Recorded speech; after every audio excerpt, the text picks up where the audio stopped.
In the late 1960s, martial arts was still seen by many professional fighters as something exotic, flashy, and often impractical in a real fight.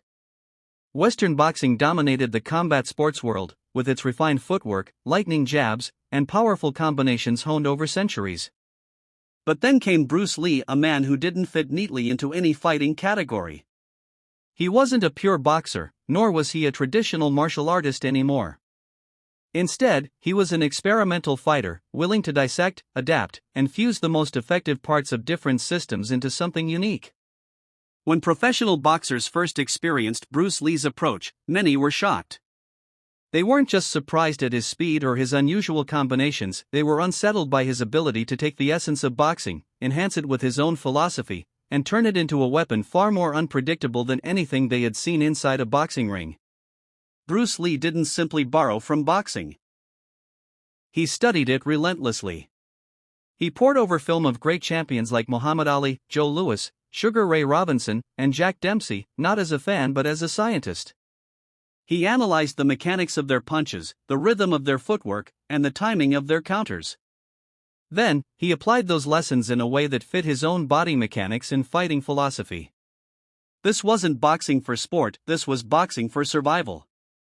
And that is precisely why professional fighters who sparred with him walked away deeply impressed, and sometimes a little intimidated. The science behind Bruce Lee's adaptation of boxing. When Bruce Lee first encountered boxing principles, he immediately recognized their efficiency in close to mid-range combat. Boxing's emphasis on direct, economical strikes was perfectly aligned with his Jeet Kune Do philosophy of absorb what is useful, reject what is useless, add what is specifically your own. He understood that while traditional kung fu forms were beautiful, they sometimes lacked the raw, stripped-down effectiveness needed in a no-rules fight. Boxing gave him exactly that: clean, straight punches delivered from a well-balanced stance, supported by intelligent head movement and foot positioning. Lee paid particular attention to the mechanics of the jab and the cross. In boxing, the jab is more than just a rangefinder, it is a weapon of disruption. Bruce took this idea further. He trained his jab until it was a lightning-fast piston, capable of snapping into an opponent's face before they could react.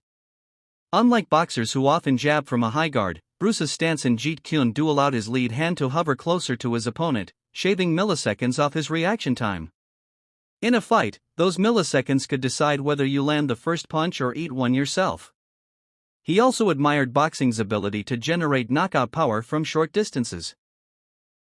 Boxers like Dempsey and Tyson had mastered the art of compact, explosive punches. Bruce's reply: